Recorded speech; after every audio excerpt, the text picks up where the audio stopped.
What if the most terrifying thing hiding inside the Great Smoky Mountains isn't a bear, a mountain lion, or some creature from an old Appalachian legend? What if it's human?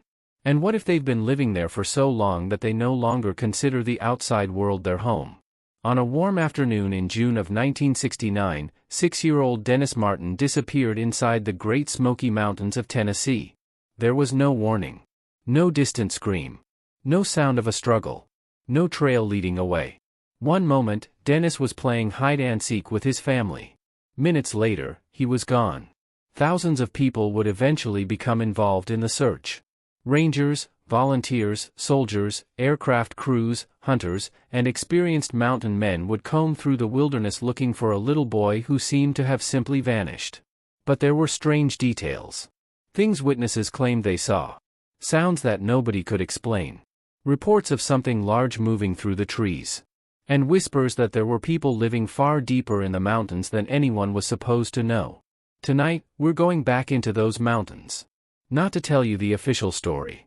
Not to tell you that every strange sound in the woods is a monster. Instead, we're going to imagine the darkest possibility. A possibility where Dennis Martin wasn't lost. A possibility where he was taken. And a possibility where the people who took him had been watching his family long before anyone realized they were there. Welcome back to the channel. If you're fascinated by horror stories, unexplained disappearances, dark Appalachian legends, strange encounters, and mysteries that seem to have no logical explanation, you're in the right place. Because tonight's story begins with a little boy playing a harmless game. But somewhere inside the Smokies, someone else was playing a very different game. And they had been waiting for the right moment. The mountains were unusually quiet that afternoon. Not silent. The Smokies were never truly silent. There was always something moving. Leaves rustling high above. Birds calling between ridges. The distant rush of water. The occasional crack of a branch beneath an animal's weight. But there was a difference between ordinary wilderness sounds and the kind of silence that makes you suddenly aware of your own breathing. That afternoon, nobody in Dennis Martin's family noticed the difference. They were enjoying a family outing in the mountains. The weather was pleasant. The trees were thick and green. The kind of summer day that makes a person forget how dangerous wilderness can become when you leave the road behind. Dennis was 6 years old. Young enough to disappear behind a tree and believe he was completely invisible. Young enough to think that if he could see his family could see him. And young enough to trust that the mountains were simply another place to play. He and the other children decided to play hide-and-seek. It was nothing unusual. Children had played games like that in the Smokies for generations. The rules were simple. Run. Hide. Wait. Listen for footsteps. Then jump out and laugh when somebody finally found you. Dennis knew the trees. He knew the rocks. He knew the small spaces between the trunks where he could crouch down and disappear. And when the game began, he ran. That was the last completely normal thing anyone could say about him. Because somewhere between one hiding place and another, Dennis Martin crossed an invisible boundary. A boundary nobody knew existed. Imagine being 6 years old. You hear your family laughing behind you. You run deeper into the trees. You find the perfect hiding place. Maybe behind a large trunk. Maybe beneath thick branches. You crouch down. You hold your breath. You wait. You expect to hear your father calling your name. Instead, you hear something else. A footstep. Not a child's. Not your father's. Something heavier. You stay still. Another step. Then another. You peek through the leaves. And you see nothing. The forest looks exactly the same. Green. Dark. Endless. You almost laugh at yourself. Maybe it was a deer. Maybe a bear. Maybe your imagination. Then you hear breathing. Slow. Close. Human. But not quite. You turn around. And there is someone standing behind you. That is the moment our story begins. The family noticed Dennis was missing surprisingly quickly. At first, nobody panicked. Children hide. That was the entire point of the game. Someone probably found a clever hiding place. Someone probably wandered a little farther than expected. A few minutes passed. Then more. Names were called. Dennis. No answer. Dennis, come out. Still nothing. The playful atmosphere disappeared. The adults began searching the nearby area. They checked behind trees, around rocks, along paths, every place a 6-year-old might reasonably hide. But Dennis wasn't there. The farther they searched, the more unsettling the situation became. Because the mountain didn't look like a place where a child had wandered off. It looked like a place where a child could disappear forever. Every direction offered another wall of trees, another slope, another ravine, another trail that seemed to lead nowhere. And somewhere beyond those familiar trees was thousands of acres of wilderness. The family began calling his name louder. Dennis. The mountain gave the name back. Dennis. Dennis. Dennis. But the echoes were empty. They weren't coming from a child. At some point, fear replaced confusion. The search became serious. People spread out. Paths were checked. The surrounding terrain was examined. Every minute mattered. Everyone understood that. A missing 6-year-old in a wilderness area wasn't simply a child who had wandered away. It was a race against time. Cold nights. Steep cliffs. Streams. Wild animals. Injuries. And the simple fact that a 6-year-old could travel surprisingly far when frightened. Searchers moved through the forest calling Dennis's name. They looked for footprints. Broken branches. Pieces of clothing. Anything. But the mountain seemed to have swallowed him. Then something happened that made the search even stranger. A witness reported hearing a terrible scream. Not the sound of a child calling for help. Something different. A scream that seemed to come from deeper in the wilderness. It was described as strange. Disturbing. Almost human. But not entirely. The kind of sound that makes experienced woodsmen stop walking. The kind of sound that makes you listen before taking another step. Searchers investigated. Nothing. No injured animal. No person. No evidence. Just forest. And that was when the first theory began spreading among some of the people involved. Maybe something had taken Dennis. Most people naturally thought of an animal. A bear. Perhaps a large predator. But an animal would leave something behind. Blood. Tracks. Clothing. Scratches. Something. There was almost nothing. And the absence of evidence began to feel more frightening than evidence itself. Several days into the search, the Smokies became crowded with people. Volunteers arrived. Experienced hunters offered their knowledge. Rangers searched difficult terrain. Aircraft moved overhead. The wilderness that had once seemed empty was now filled with people. Yet Dennis remained missing. Searchers entered areas they normally would never have entered. They crossed steep slopes. Moved through dense vegetation. Followed streams. Checked ravines. Searched caves. Every possible hiding place was examined. But there was another problem. Some areas of the mountain seemed strangely untouched. Not untouched by nature. Untouched by people. There were sections where the vegetation appeared unusually thick. Places where the terrain seemed to discourage anyone from entering. And experienced searchers began noticing something peculiar. There were signs of movement. But not always the kind they expected. A broken branch here. A footprint there. A faint trail that seemed to disappear beneath dense vegetation. At first, nobody thought much of it. The Smokies were full of animal paths. But one volunteer claimed that some of the tracks appeared to be made by human feet. Bare feet. Large feet. The report was dismissed. People were tired. People were frightened. People saw things in the forest. That was the reasonable explanation. And reasonable explanations are comforting. Until you find another footprint. Then another. And then realize the footprints are following you. Late one evening, two searchers were moving through a heavily wooded section far from the main search area. The light was fading. The forest had turned gray.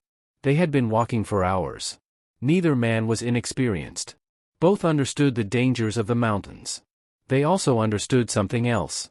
You don't stay in unfamiliar terrain after dark unless you have a very good reason. They were preparing to turn back when they heard a noise. A branch breaking. Both men stopped. They waited. Nothing. One of them whispered that it was probably a deer. Then came another sound. Closer. Crunch. A footstep. The men looked at each other. They didn't speak. Another step. This time, it sounded heavier. Something was moving through the vegetation. They raised their flashlights. The beam cut through the darkness. Nothing. Then the bushes moved. Not violently. Slowly. almost carefully. Something was watching them. The men began backing away. Then they heard it. A low sound. Not quite a growl. Not quite a human voice. A vibration. Something that seemed to come from a throat that hadn't used language in a very long time. One man whispered, "Do you hear that?" The other nodded. Then something moved between two trees. It was tall. Too tall to be a child. Too broad to be a deer. For one brief moment, the flashlight caught part of its body. A shoulder. An arm. Dark hair.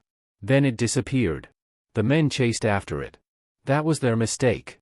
They entered the trees. Branches slapped against their faces. Their flashlights bounced wildly. The sound was ahead of them. Something was running. But it wasn't running like a frightened animal. It moved with purpose. It knew exactly where it was going. The men followed for perhaps 30 seconds. Then the forest opened. They found a small clearing. Empty. No person. No animal. Nothing. But there was something in the dirt. A footprint. Bare. Deep. Human-shaped. Except the size was wrong. One of the men placed his boot beside it. The footprint was larger. Much larger. They stared at it. Then one of them noticed another print. And another. The tracks continued into the forest. But something else had happened. The tracks were not alone. There were smaller footprints beside them. A child's footprints. The men didn't follow. They turned around. And ran. The official search continued. But rumors traveled faster than facts. People began talking about hidden families living in the mountains. Not normal families. Not isolated farmers. Something older. A group of people who had supposedly lived deep within the Appalachian wilderness for generations. People who avoided roads. Avoided towns. Avoided authorities. People who knew the mountains better than any ranger ever could. Some called them feral. Some called them wild men. Others claimed they were simply descendants of people who had disappeared into the mountains generations earlier. But there was a darker version of the story. According to that version, these people weren't merely hiding. They were protecting something. Their territory. Their families. Their secrets. And they had learned to watch outsiders without being seen. Imagine living in the mountains for generations. You wouldn't need roads. You wouldn't need maps. You wouldn't need signs. You would know where the water was. Where the caves were. Where animals traveled. Where people traveled. You would know which ridges were visible from the roads. And you would know which valleys could hide an entire family. For decades. Maybe centuries. The modern world could move closer and closer. Tourists could arrive. Trails could be constructed. Roads could be built. Maps could be drawn. But the mountains would still have places nobody truly knew. Places where a person could disappear. And never be found. Then came another strange report. A visitor claimed to have seen something large moving through the woods. At first, the witness thought it was a bear. But the movement was wrong. The figure walked upright. It appeared to be carrying something. The witness saw it from a distance. Perhaps only for seconds. A large dark figure. Moving between trees. Something hanging over its shoulder. The witness couldn't identify what was being carried. But afterward, he couldn't stop thinking about one detail. The figure didn't appear to be running. It was walking. Calmly. As though it wasn't afraid of being discovered. As though the mountain belonged to it. As though the people searching for Dennis were the intruders. The search grew larger. And eventually, something happened that would fuel one of the strangest rumors connected to the case. Military personnel became involved. Among them were Green Berets. To most people, this made little sense. Why would highly trained military personnel be necessary to search for a missing 6-year-old? There were many possible explanations. The terrain was difficult. The search was enormous. The military had resources. Aircraft. Communications. Personnel trained to operate in difficult environments. None of that required a conspiracy. None of that proved anything. But horror doesn't need proof. It needs a question. And the question was simple. Why would the military be so interested in a missing child? Some began wondering whether the government knew something about the deeper sections of the Smokies. Something the public didn't know. Something about people who weren't supposed to exist. Something about places that didn't appear on ordinary maps. And then a rumor began spreading among some searchers. The Green Berets weren't only looking for Dennis. They were looking for something else. One former search volunteer, years later, would remember a strange encounter. He had been moving along a remote ridge when he encountered two military personnel. They were not acting like men who had simply lost a child. They were studying the terrain. Not searching randomly. Studying. One of them had a map. The other was looking into the trees. The volunteer approached them. He asked whether they had found anything. The soldiers looked at him. One asked, "Have you seen anyone?" The volunteer assumed they meant Dennis. He said no. Then the soldier asked, "Anyone else?" That question stayed with him. "Anyone else?" The volunteer asked what he meant. The soldier didn't answer. He simply folded the map. Then he told the volunteer to return to the main search area. The volunteer noticed something before leaving. A symbol marked on the military map. It wasn't a trail. It wasn't a road. It wasn't a ranger station. It was a small circle deep in the wilderness. A place the volunteer had never heard of. He asked what it represented. The soldier looked at him and said, "Nothing." That night, the volunteer couldn't sleep. He kept thinking about the map, the circle, the question, "Anyone else?" He eventually decided he had imagined the entire thing. Exhaustion did strange things to the mind. Fear did stranger things. But shortly after midnight, he heard something outside his tent. A footstep. He sat upright. Another. Slow. Heavy. The volunteer held his breath. The sound stopped. He waited. Nothing. Then something moved outside the tent. The fabric shifted slightly. He reached for his flashlight. He didn't turn it on. He simply held it. Waiting. Then he heard breathing. A slow inhale. A slow exhale. Right outside. The volunteer froze. A minute passed. Maybe two. Then the sound disappeared. When morning came, he stepped outside. At first, there was nothing. Then he saw the ground. A footprint. Bare. Large. Deep. And beside it, a much smaller footprint. The story should have ended there. But it didn't. Because the mountains had another secret. And the people searching for Dennis were getting closer to it. Several days into the search, a group of men entered a remote section of forest that had not yet been thoroughly investigated. The area was difficult to reach. There were no convenient trails. The slope was steep. The trees were thick. It was the kind of place where a person could walk only a few hundred yards and feel as though they had entered another world. One of the searchers noticed something unusual. A smell. Smoke. Very faint. He stopped. The others continued. He called them back. They listened. There it was. Smoke. Wood smoke. Someone was burning something nearby. That meant only one thing. Someone was there. The searchers followed the smell. They moved carefully through the trees. Eventually, they found what looked like an old path. Not a modern hiking trail. Not something maintained by the park. A narrow passage through the vegetation. The branches had been pushed aside. The ground was compacted. People had used it. Recently. The men followed it. The path continued downhill. Then around a rock formation. Then disappeared into thicker vegetation. One of the searchers noticed something carved into a tree. A mark. 3 vertical lines. And beneath them, a shape resembling an eye. Nobody knew what it meant. But everyone agreed on one thing. It had not been made by an animal. They continued. The smell of smoke became stronger. Then they heard voices. The men stopped. Voices. Human voices.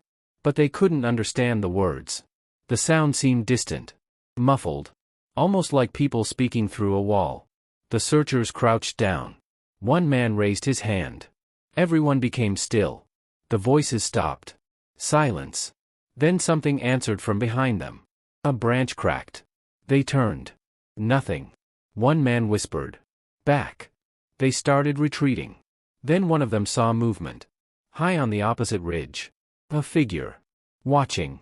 The figure was standing perfectly still. It was difficult to judge its size because of the distance. But it was tall. Very tall. And it wasn't alone. Another figure appeared. Then another. The searchers stared. There were at least 4. Maybe 5. They stood between the trees. Watching. Not approaching. Not running away. Just watching. Then the largest figure raised one arm and pointed, not at the searchers, past them, toward the valley, toward the area where the main search teams were operating. The men suddenly understood something. They weren't being confronted. They were being warned. The searchers left. They returned to the main area and reported what they had seen. The report was met with skepticism. Some thought they had seen hunters. Others thought they had seen shadows. One suggested that exhaustion had distorted their perception. And maybe that was true. Maybe. But something had changed. The search leaders became more cautious about allowing volunteers into certain remote areas. Some sections were quietly restricted. Some paths were no longer discussed. And some people later claimed that military personnel had begun appearing around areas where the strange sightings had occurred. Coincidence? Possibly. But there was another problem. A problem nobody could explain. The strange screams continued. They were heard at night. Sometimes from distant ridges. Sometimes near streams. Sometimes so close that searchers believed someone was standing just beyond the trees. The sounds were described differently by different witnesses. Some called them screams. Others said they sounded like cries. One person described them as sounding like a woman in pain. Another said they sounded like an animal. Another insisted they sounded like several people screaming at once. The problem was that the sounds didn't behave naturally. They seemed to move. A scream would come from one ridge. Then another would answer from a different direction. Then another. Almost as though the forest itself were communicating. Searchers tried to locate the source. They never found it. The sound seemed to disappear whenever people approached. That was when one experienced mountain man suggested something disturbing. He said, "Maybe they're not calling for help." Someone asked what he meant. He looked toward the trees. "Maybe they're calling each other." After that, people started listening differently. Every sound became suspicious. Every movement between the trees became a potential threat. Searchers began walking in groups. Nobody wanted to be alone. And nobody wanted to admit why. Because if the rumors were true, the missing boy wasn't simply somewhere in the wilderness. He was somewhere among people. People who didn't want to be found. And if they had taken Dennis? Then the question became much darker. Why? There were many theories. Some imagined a desperate family living illegally in the mountains. Some imagined an isolated religious group. Others imagined criminals hiding from society. But the darkest theory claimed the group had existed for generations. A community born from people who had escaped civilization long ago. People who rejected roads. Rejected laws. Rejected the modern world. They had learned to survive entirely from the land. They hunted. They gathered.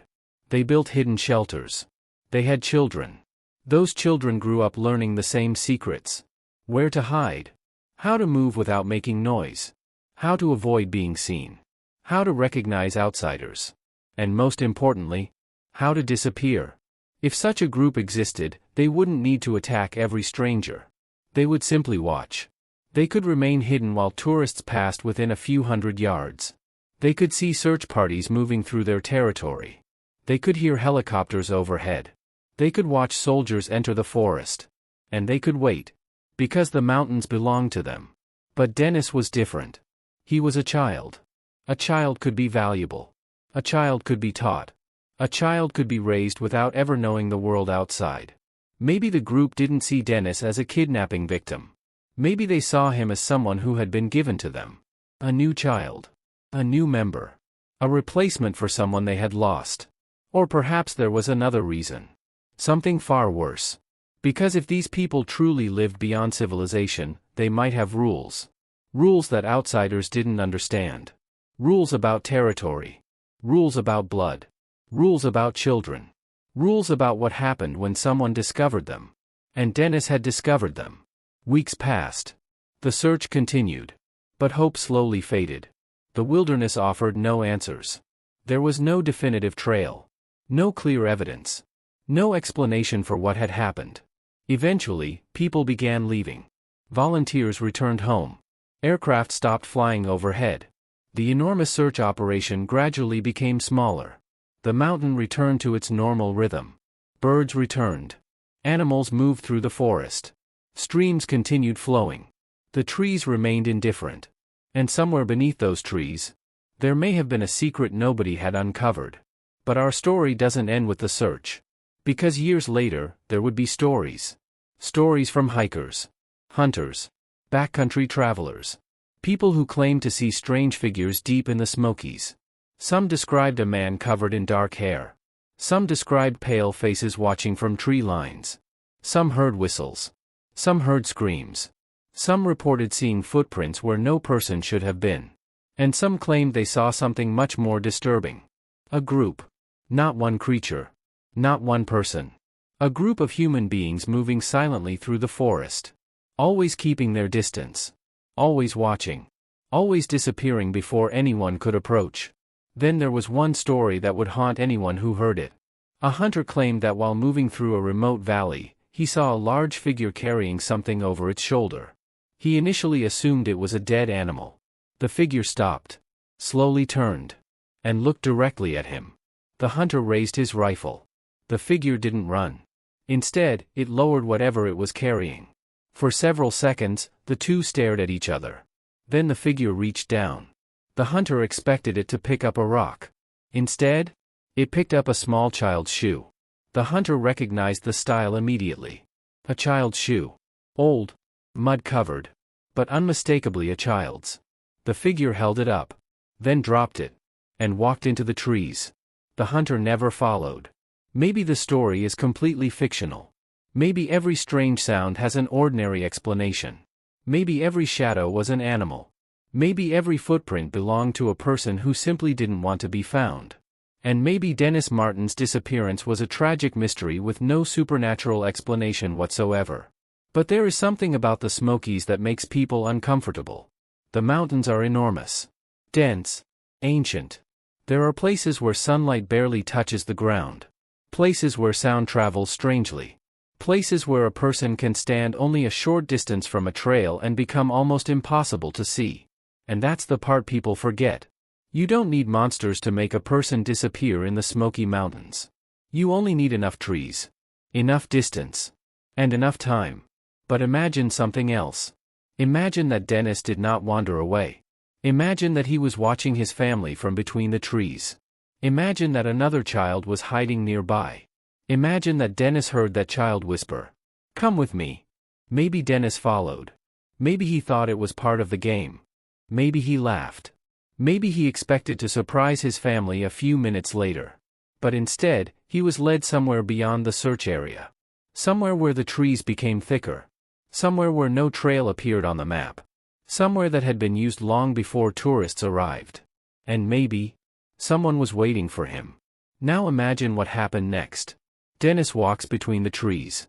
The strange child moves ahead of him. Dennis asks where they are going. No answer. He asks if they're hiding. Still nothing. Dennis begins to realize that the trees don't look familiar anymore. He turns around. His family is gone. He starts to feel frightened. He wants to go back. Then the child stops. Dennis looks ahead and sees a man. The man is enormous. His hair is long. His clothes are made from pieces of old fabric and animal hide. His skin is dirty. His face is expressionless. But the most frightening thing isn't the man's appearance. It's the fact that Dennis recognizes him. Not personally, but from somewhere. From the edge of the forest. The man had been watching the family. Dennis had seen him earlier. He just didn't understand what he was seeing. The man kneels. He places one finger against his lips. Shh! Dennis looks behind him. The other child is gone. The man reaches out. Dennis steps backward. Then he hears something. His father's voice. Dennis. The boy turns. For 1 second, hope fills him. He starts running toward the sound. Then the man grabs him. Dennis screams. And the forest screams with him. Back in the real world, searchers hear something. A scream. A child's scream. It comes from somewhere deep in the trees. Several men immediately begin moving toward it. Dennis. Another scream. Closer. They run. Branches hit their faces. The terrain drops sharply. They slide down a muddy slope. One man nearly falls into a ravine. They keep going. Then the scream stops. Suddenly. Completely. The searchers reach a small clearing. There is nobody there. One man looks around. Another points toward the ground. There are footprints. Small ones. A child's. They follow them. 10 yards. 20. 30. Then the footprints stop. Not fade. Not become unclear. Stop. As though the child had been lifted directly from the ground. One searcher kneels. He touches the soil. Then notices something else. A much larger footprint. Bare. Deep. Fresh. And next to it, another. Then another. The large footprints lead away from the child's last position. Toward the darkest part of the forest. The men stare at one another. Nobody speaks. Finally, one of them whispers. "We're not alone." The group follows the tracks. Against their better judgment. They move deeper. The trees close around them. The light disappears. The forest becomes colder. They find another mark carved into a tree. The same eye. The same 3 lines. But now there is something beneath it. A small handprint. A child's handprint. One of the men reaches toward it. Another grabs his wrist. "Don't." They stop. Then they hear something. A voice. Not a scream. Not a growl. A whisper. A human whisper. "Dennis." The searchers freeze. The voice comes from somewhere ahead. "Dennis." One of them shouts. "Dennis. If you can hear us, call out." Silence. Then, a child's voice answers. "Here." The men run. They burst through a wall of vegetation. And find a narrow ravine. At the bottom is a stream. Across the stream is a cave. Not a natural opening. At least not entirely. Someone has built something around it. Branches. Rocks. Pieces of wood. A crude barrier. One of the searchers raises his flashlight. Inside the cave. Something moves. "Dennis?" No answer. The men cross the stream. They approach the opening. The smell hits them first. Smoke. Wet earth. Animal hide. Then something else. Human. One searcher raises his weapon. Another tells him not to fire. They enter. The cave extends farther than expected. There are signs of habitation. Old blankets. Firewood. Bones. Containers. Tools. And drawings scratched into the stone. Some look like animals. Some look like people. But one drawing is different. It shows a group of figures standing around a much smaller figure. A child. The child's hands are raised. Above them is the same symbol. The eye. 3 lines. One searcher whispers. "What the hell is this?" Then they hear breathing. Behind them. They turn. The cave entrance is blocked. A figure stands in the opening. Tall. Massive. Covered in darkness. The searchers raise their weapons. The figure doesn't move. Then another figure appears beside it. Then another. The men realize the terrible truth. They aren't standing at the entrance to the cave. They are standing inside a trap. And there are people outside. Watching. One searcher shouts. "Move!" Everyone turns. The cave suddenly erupts with noise. A rock strikes the ground. Another hits the wall. Someone screams. The men scramble backward. But the figures outside don't enter. They don't need to. They know the cave. They know every passage. Every exit. Every rock. Every place where a person can hide. The searchers begin retreating deeper into the cave. Then they find another passage. A narrow tunnel. One man shines his flashlight inside. It slopes downward. Deep. Very deep. And from somewhere below, comes a sound. A child crying. The men look at each other. "Dennis?" The crying continues. The searchers enter the tunnel. One after another. The passage is barely wide enough for a man to crawl through. Behind them, the figures remain silent. Waiting. The tunnel twists. Drops. Turns again. Then suddenly opens into a chamber. And there, sitting beside a small fire, is a child. The searcher's flashlight hits him. The boy looks up. Dirty face. Torn clothes. Bare feet. For a second, nobody breathes. One searcher whispers. "Dennis." The boy looks at him. His face changes. Recognition. Fear. Hope. Then he raises one finger to his lips. "Shh." The searcher steps closer. "Dennis, we're taking you home." The boy shakes his head. "No. Your family is looking for you." The boy looks toward the darkness behind the searchers. Then whispers. "They'll hear you." The men freeze. One asks. "Who?" Dennis doesn't answer. He looks terrified. Then he points toward the tunnel. "They're coming." The searchers turn. Nothing. The tunnel is empty. One man raises his flashlight. The beam disappears into darkness. Then Dennis grabs his arm. Hard. "Don't." The man looks down. Dennis is shaking. They don't like the light. The searchers exchange glances. One asks. "Who are they?" Dennis looks at him. And the answer comes so quietly that the man almost doesn't hear it. "My friends." The searcher frowns. "What friends?" Dennis looks toward the darkness. Then says. "They said I could stay." At that moment, something moves. Far down the tunnel. A shadow. Then another. Dennis begins crying. The searchers tell him to stay behind them. They raise their weapons. The tunnel goes silent. Then comes a sound. A low whistle. One note. Then another. Dennis immediately covers his ears. The searchers look at him. "What is that?" Dennis doesn't answer. The whistle comes again. This time, from somewhere behind them. The men spin around. Nothing. Then another whistle. From the front. Then one from above. The sound surrounds them. The searchers finally understand. They aren't hearing one person. They're hearing several. The group is communicating through the cave. And they know exactly where the searchers are. One man whispers. "We need to move." Dennis shakes his head. "It's too late." The man looks at him. "What do you mean?" Dennis points toward the tunnel. A figure steps into the flashlight beam. The searchers raise their weapons. The figure stops. It isn't the enormous man from before. It's a woman. Her hair is tangled. Her clothing is primitive. Her face is pale. And she is holding something. A small object. She walks forward. Dennis immediately hides behind one of the searchers. The woman looks at him. Then she looks at the men.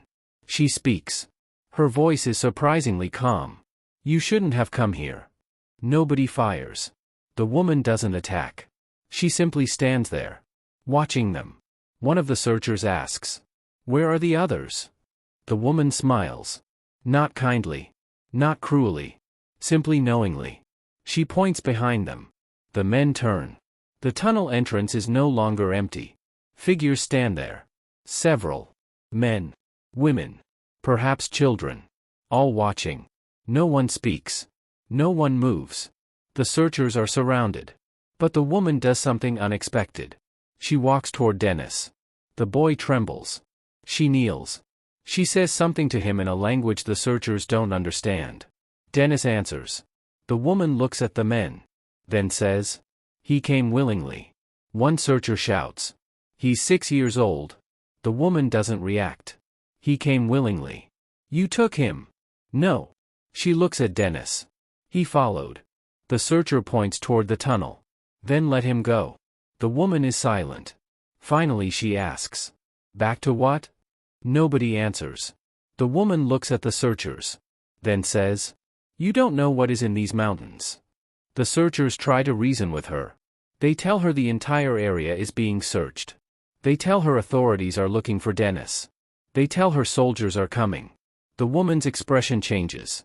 For the first time, she looks worried. "Soldiers?" One searcher nods. The woman looks at the others. Something passes between them. Fear.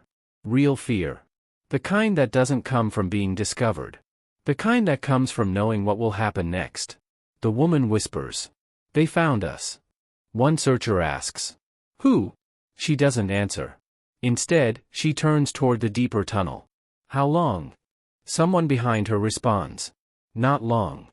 The searchers look at each other. Then the woman says something that makes no sense. "You must leave." The searcher stares at her. "You just told us not to leave." "I told you not to come." "Where are we supposed to go?" She points toward the tunnel. "Down." The men stare. One asks, "Down where?" The woman looks directly at Dennis. Then back at them. "Where they can't see you." Suddenly, the entire cave becomes silent. No whispers. No movement. No breathing except their own. Dennis looks toward the ceiling. His eyes widen. Too late. The searchers hear something. A distant mechanical sound. Rotor blades. Helicopters. The woman closes her eyes. They're here. The searchers move toward the cave entrance. They can hear the helicopters getting closer. Military. Search aircraft. The woman grabs one searcher's arm. Don't go. He pulls away. We need to get the boy out. She looks at him. You think they came for the boy? The searcher stops. What? The woman looks toward the cave entrance. Then whispers. They've known about us for years. A helicopter passes overhead. The entire cave shakes. Dust falls from the ceiling. The figures in the tunnel scatter. Dennis begins crying. The woman grabs him. The searchers raise their weapons. Then something crashes outside. A loud explosion. The lights in the cave go dark. The searchers fall. Someone screams. Dennis disappears. The cave becomes completely black. And somewhere in the darkness, a child's voice whispers. Don't let them take me. The searcher reaches forward. Dennis. Nothing. He crawls across the stone. His hand touches fabric. He grabs it. But it isn't Dennis. It's an old piece of clothing. Another explosion shakes the cave. The searcher hears shouting outside. Military voices. Then gunfire. Not aimed at the people in the cave. At least not yet. The searcher realizes something. There are soldiers outside. And the people living in the mountains are terrified of them. But why? What had the military known? How long had they known? And why would trained soldiers search a remote cave in the Smokies with the urgency of men who had done it before? The searcher finds his flashlight. It flickers. He turns it on. The beam reveals the chamber. The people are gone. The woman is gone. The other figures are gone. And Dennis is gone. Again. But this time, something is different. On the stone wall behind where Dennis had been sitting is a fresh mark. The eye. 3 lines. And beneath it, a sentence. Carved into the stone. The searcher shines the light closer. He reads it. And his blood runs cold. Because the sentence isn't written in some ancient language. It's English. 3 words. He is not the first. The searcher stares at the message. His mind refuses to accept it. Not the first? What did that mean? Had other children disappeared? Had they been brought here? How many? And how long had this place been occupied? He runs his flashlight across the chamber. Then he sees the walls. There are markings everywhere. Hundreds of them. Some are crude. Some are almost erased. Some are fresh. He moves closer. The markings appear to be names. Names. Dates. Initials. Some date back decades. Others are much older. And among them are names of people who had supposedly disappeared in the mountains. Hikers. Hunters. Children. A woman. A family. People whose stories had become forgotten. The searcher feels sick. Then he finds one more name. A name that hasn't been there long. He recognizes it immediately. Dennis Martin. The date beside it is the date he disappeared. But beneath Dennis's name, there is another line. A date. A future date. The searcher stares. He doesn't understand. Then he hears footsteps. Slow. Bare feet against stone. Coming from the tunnel. He turns. The flashlight shakes in his hand. Something is approaching. He raises his weapon. The footsteps stop. Silence. Then a voice comes from the darkness. A child's voice. Not Dennis. Another child. The voice whispers. Are you looking for him? The searcher can't speak. The child continues. He's not here anymore. The searcher whispers. Where is he? A long silence. Then the child answers. They took him below. The searcher looks toward the floor. Below where? The child whispers. Below the mountain. Outside, another helicopter passes overhead. The cave trembles. The searcher turns toward the entrance. Then looks back toward the tunnel. The child is gone. But there is something on the ground. A small object. He picks it up. A child's toy. Old. Mud-covered. He recognizes it. It belonged to Dennis. The searcher closes his hand around it. Then he hears a sound from beneath his feet. A knock. Once. He freezes. Another knock. Twice. Then a third. The sound is coming from below the stone floor. The searcher slowly looks down. Someone is knocking from underneath the mountain. And then, a voice rises through the cracks. Weak, muffled, but unmistakably human. Dad? The searcher stops breathing. The voice comes again. Dad. Then another voice joins it. Then another. Then another. Children. Dozens of them. Whispering from beneath the cave. And among all those voices, one voice sounds familiar. Very familiar. A little boy's voice. A boy who disappeared years ago. A boy the entire mountain had been searching for. Dad. The searcher drops his flashlight. The beam spins across the floor. And for one brief second, it reveals something that makes the entire mystery even worse. There is a staircase beneath the cave. A staircase that wasn't visible before. A staircase descending into complete darkness. And on the first step? There is a fresh footprint. A small barefoot footprint. Still wet. Still warm. The searcher looks toward the cave entrance. Military voices are getting closer. The people who lived in the mountains are gone. Dennis is gone. And whatever is beneath the cave is awake. The searcher takes one step toward the staircase. Then another. Behind him, someone whispers, "Don't go down there." He turns. Nobody is there. The voice comes again. This time directly beside his ear. That's where they keep the children. The searcher spins around. And sees a face staring at him from the darkness. A face that looks almost human. Almost. The eyes are too large. The skin is too pale. And the mouth is stretched into a smile. The figure whispers. That's where Dennis learned to live. Then the cave goes dark. And this is where the story becomes difficult to separate from legend. Because if there really was a hidden community deep inside the Smokies, what happened to them? Were they ever found? Did authorities know about them? Were the strange military movements connected to them? And most importantly, if Dennis was taken into that world, did he survive? Perhaps the official search simply ended because there was nothing left to find. Perhaps the mountains won. Perhaps Dennis wandered into an impossible place and was never seen again. Or perhaps someone found him. Someone who knew exactly where he was. Someone who had been watching the search from the trees. Because the darkest version of this story doesn't end with Dennis disappearing. It begins there. Years after his disappearance, hikers would still claim to hear strange screams deep within the Smokies. Hunters would still report large figures moving between the trees. Some would describe hearing footsteps behind them only to turn and find nothing. And occasionally, someone would claim to have found a small footprint in an area where no child should have been. But there is one detail that makes the legend truly disturbing. Some witnesses claimed that when they saw the figures watching from the trees, the figures weren't looking at them. They were looking toward the trail. As though they were waiting for someone. As though they expected another child to wander away. And perhaps that is why the story of Dennis Martin refuses to disappear. Because maybe the mountain didn't take one child. Maybe Dennis was only the first child we noticed.